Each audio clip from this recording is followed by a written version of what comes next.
share, and subscribe. Like, share, and subscribe. Hello everyone, Pro Drum Tech drummer and YouTube educator coming to you live from my student's living room, where we're about to rehead his Gretsch Catalina Maple Custom Kit with some beautiful Vintage Ambassador coated heads from Remo. And then we're going to put a controlled side, a fresh one, and a brand new snare side on the bottom side to get his kit new life and get it redone. And the reason I'm coming to you in this video today is because if you noticed before me, I have 1, 2, 3, 4, 5 toms. A lot of people online have asked me, hey, what's a good set of intervals between the drums for 5 toms? Normally I don't have 5 toms on hand. Today, 5 toms! So I'm going to go ahead and get through the process of what I'm doing on the kit, put these new heads on, and talk to you about all the details and get you a set of intervals. So the first thing you should know is that I'm going to go through the kit before we head it, balance and tune the whole kit to make sure I got my intervals marked and the distances I want, the pitches I have set for the head before I rehead the kit. Then I'm going to rebalance the bottom heads when I put the top heads off, put new heads on, tighten them up, stretch them up, and then I'll show you what the intervals are. Now, we're just doing a cell phone recording right now, so sorry it's not the best audio quality, but I'm enjoying this little opportunity just to bring this moment to you as we rehead my student's kit and find some great intervals for 5 toms. All right, now what are the tips and tricks I want to share with you? I've shared it with you in other videos, but I want to make sure people who use Remo hooks really understand.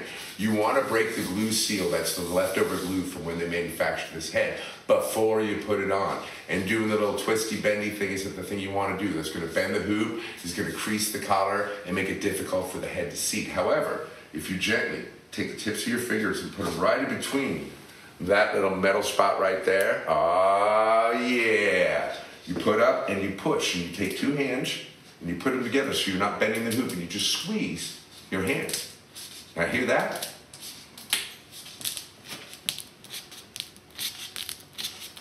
That's the sound of the glue seal breaking ahead of time, so when we put the head on, it doesn't, all the prep work we do for a balanced head doesn't get destroyed by a glue seal coming all cattywampus and heads all like that, and you're like, oh no! We don't want that. We want a clean sitting in this remote drum head.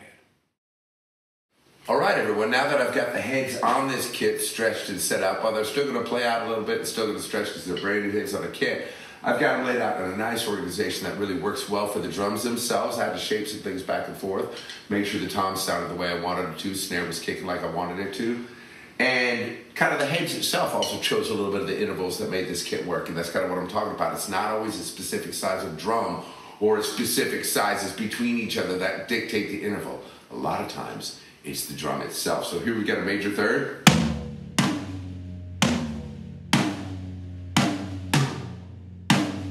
Perfect fourth. Major third. Major third.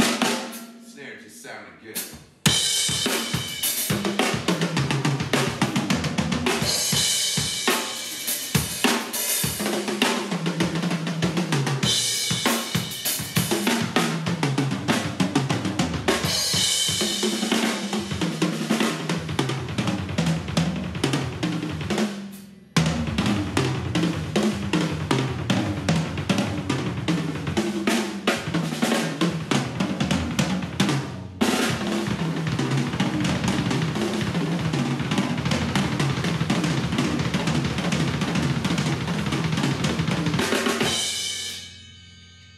All the voices speak well, all the toms coming out.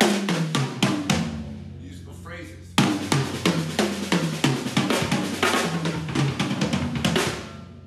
That's what I'm talking about, making your instrument, the drum kit musical, where the tones go all the way around the kit, blend in a nice fashion. Each drum speaks well, not too high on the 8, nice fat and low on the 18, good tones in between, and a snare that fits right in the middle.